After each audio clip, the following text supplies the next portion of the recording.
Buenas tardes, mi nombre es Leandro Menura. El día de hoy les voy a hablar de la novela ecuatoriana Cumandá, escrita por el ambateño Juan León Mera.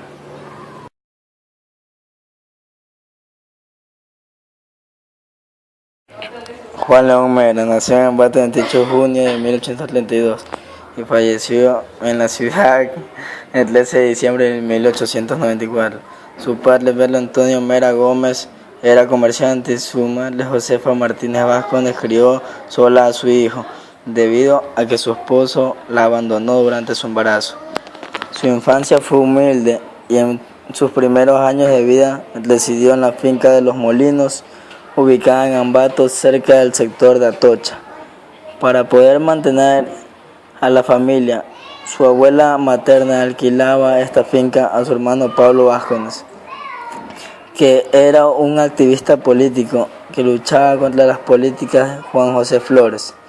Recibió su educación en el hogar, la cual estuvo en gran medida a cargo de su tío abuelo, al igual que de su tío el doctor Nicolás Martínez.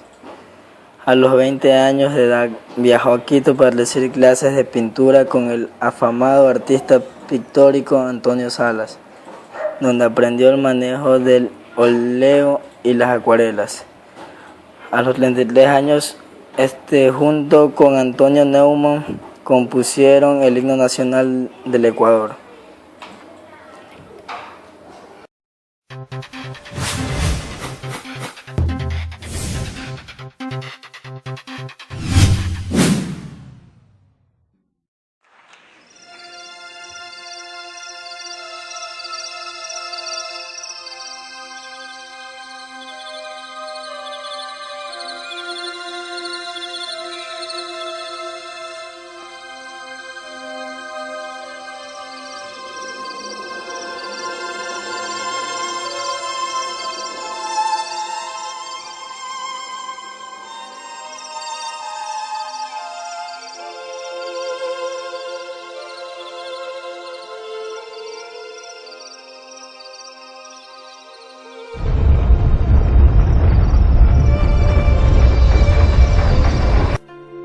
La obra es célebre de Juan León Mera, un emprendedor político con alma de escritor y periodista, cuya especialidad era denunciar los males de la sociedad de aquella época, que sufrió un excesivo resguardo de las apariencias.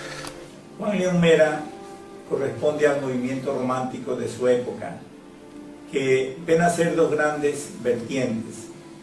La una significativamente en España con la figura de Gustavo Adolfo Bécquer. Eso es lo que se llama el romanticismo subjetivo. La inspiración esencial de esta novela no debe buscarse equívocamente en hechos reales o leyendas nacionales, ya que éstas solo sirvieron para sazonar la narración. Completamente, la novela es una copia inspirativa de Atala de Chateaubriand, que a su vez tomó como inspiración semántica a Romeo y Julieta de William Shakespeare. Y como tal, se ve influenciado por la literatura de Víctor Hugo, pero también de Renato de Chateaubriand, y también de todo el romanticismo científico, ¿no?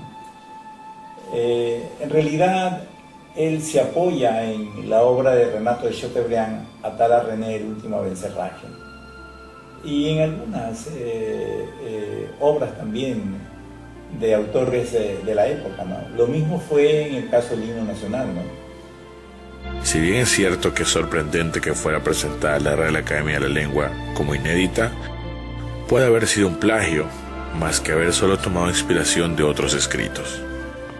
Este hecho no sorprende a muchos historiadores políticos, ya que el mismo Mera estaba reacio a presentar su obra ante los entes académicos, debido a que originalmente fue concebida como una denuncia social y continuación de su novela Los novios de una aldea ecuatoriana, la cual fue censurada antes de tiempo porque relataba hechos crudos de un conocido cura de la ciudad de Ambato. Es necesario configurar la fecha y circunstancias bajo la cual se escribió la novela, ya que el autor había sido cesado del Tribunal de Cuentas por insinuaciones de cierto sector inconforme de la Iglesia Católica que simpatizaba con el liberalismo. Bajo todo este marco circunstancial es que el autor desarrolla su obra, en la que trata de denunciar de forma aparentemente discreta a los hijos blancos de muchos sacerdotes que eran regalados a criadas o llevados a lejanas comunidades rurales de indoamericanos. Esta situación era considerada como indignante y denigrante, más aún cuando Mera era un prominente defensor de la causa indígena. Muchos visitantes extranjeros, especialmente botánicos en trabajos de exploración científica, contaban en sus relatos la existencia de niños caucásicos de padres de piel canela. Esto motivó en Europa una corriente que se acercaba a las leyendas nórdicas que relataban a vikingos explorando tierras americanas. La obra literaria de Juan León Mera, escrita ya por 1877, es totalmente descriptiva, narrativa, que detalla los mínimos sentimientos ocurridos en aquella época de época salvaje, se puede decir. Él describe totalmente una geografía de los pueblos de la selva ecuatoriana. Pues sabemos que Juan León Mera pues, es escritor, pintor, ensayista. La historia nace en las faldas del Chimborazo, en la hacienda de los Orozco, un lugar lleno de pampas y bosques que rodeaban los ricos cultivos que producía el latifundio. Podríamos decir que corresponde a un romanticismo subjetivo. Frente a él estaba el romanticismo objetivo, caracterizado por Juan Montalvo, exactamente, ¿no? Y podríamos decir que la obra de Cumandá, que se desarrolla en Ambato, pero que se la trata de ambientar en el oriente, corresponde a una idealización de las relaciones románticas entre un español y un aborigen. En este escenario es el que se desarrolla la rebelión indígena, que termina con el incendio de la casa familiar y la huida de los esclavos hacia territorios alejados y en algunos casos hacia la selva amazónica. Luego de esta conmoción social, que es reflejo de lo que ocurrió a finales del siglo XVIII, es que damos paso a una exquisita descripción de los más hermosos y agrestes paisajes del Ecuador, pero al mismo tiempo aquí encontramos la primera comparación con Atala. Es precisamente esa detallada y mágica narrativa que al ponerla una sobre otra podemos encontrar casi la misma estructura, solo que con diferentes palabras y tiempos. Caídas de agua nos llevan en tiempos de corriente y bravura hacia las plácidas aguas de la selva, que terminan fluyendo por las diferentes paradas que hacen durante la historia. En esto podemos encontrar casi una similitud con el inicio de la revolución y su fin hacia el origen de la nueva tribu que vive en paz y se resiste a la guerra.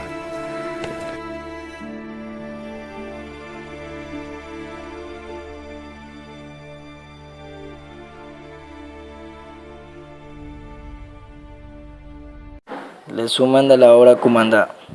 En lo muy profundo de la selva del Ecuador se formó una historia en la cual un amor incomprendido logra llegar a su final.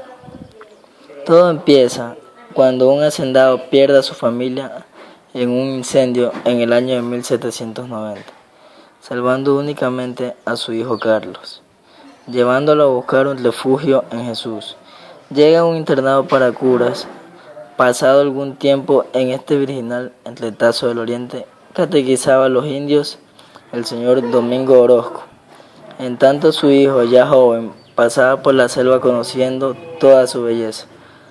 Cierto día por esos sitios vio una joven muchacha, de hermoso físico, ágil, ojos claros, rubia y de largo cabello. ¿Quién será?, dijo él. Su nombre era Cumandá, que quiere decir patillo blanco. Cumandá era hija del jefe indígena, octogenario, Cabeza de Nieve y Pona, la hechicera. Tenía además dos hermanos que nada se parecían en lo físico ni en lo espiritual a ella. Eran todo lo contrario, odiaban a los blancos, pero a ella la amaban. Cumandá era experta en lemos y convertía en sus hermanos y amigos, les ganaban destreza, velocidad. Carlos y Cumandá se enamoraron, era un amor puro, los dos sentían atraídos y habían escogido un lugar en donde dos palmeras crecían entrelazadas, era el símbolo de su amor. Todos los años, las tribus del oriente solían festejar a la orilla del lago Chimayo, Se elegía a la más bella de cada tribu. Cumandá era una de las vírgenes y representaba a los záparos. Ella debía concursar para esposa del jefe de tribu y decide que Carlos la acompañe, aún arriesgándose de los peligros de la tribu. Los hermanos de Cumandá se dieron cuenta de que Carlos estaba ahí en varias veces. Quisieron matarlo, pero Cumandá siempre lo salvaba. El gran jefe, Yaguarmaqui, era un viejo enfermo, el cual decidió que Cumandá sea su esposa. Ya en la luna de miel, Yaguarmaqui muere. Cumandá decide huir en busca de Carlos. Toma una canoa, lo cual era de él. Al llegar a otro lado del río, se dio cuenta que Carlos no estaba, pero lo habían tomado prisionero. Decidieron dar a cambio a Carlos por Cumandá. Después de lo ocurrido, Cumandá y Carlos se encontraron en un lugar en el cual intercambiaron llantos, promesas, amor, entre otras cosas. Antes de morir, Cumandá entrega a Carlos una bolsita de piel de ardilla. Qué sorpresa al verla. En ella se encontraba el retrato de la madre de Cumandá, que era la esposa de Domingo Orozco y madre de Carlos. Al saber la noticia, trataron de hacer algo positivo, pero ya era tarde. Cumandá había muerto. Pona confirma la verdad. Cumandá era el hermano de Carlos. Todo era el resultado de la venganza de Tubón, mayordomo de la hacienda. Cuando Carlos murió, fue enterrado con Cumandá y el padre de él viajó a Quito, donde consiguió su sacerdotaje y siempre recordó a Carlos y Cumandá. Crió sola a su hijo, debido a que su esposo la abandonó durante su embarazo. Su infancia fue humilde y en sus primeros años de vida residió en la finca de Los Molinos, ubicada en Ambato, cerca del sector de Atocha. Para poder mantener a la familia, su abuela materna alquilaba esta finca a su hermano Pablo Vázquez, que era un activista político que luchaba contra las políticas de Juan José Flores. Recibió su educación en el hogar, la cual estuvo en gran medida a cargo de su tío abuelo, al igual que de su tío el doctor Nicolás Martínez. A los 20 años de edad viajó a Quito para recibir clases de pintura con el afamado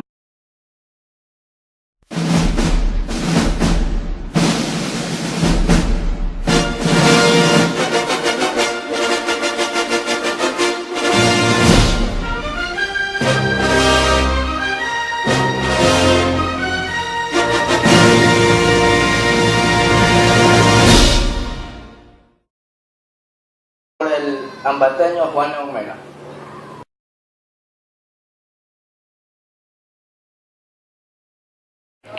Juan León Mera nació en Ambato el 28 de junio de 1832 y falleció en la ciudad el 13 de diciembre de 1894.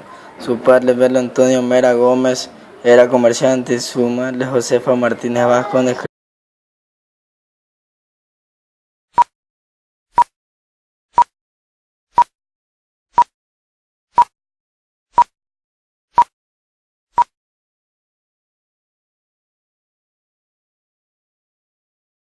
Buenas tardes, mi nombre es Leandro Menura. El día de hoy les voy a hablar de la novela ecuatoriana Cumandá, escrita por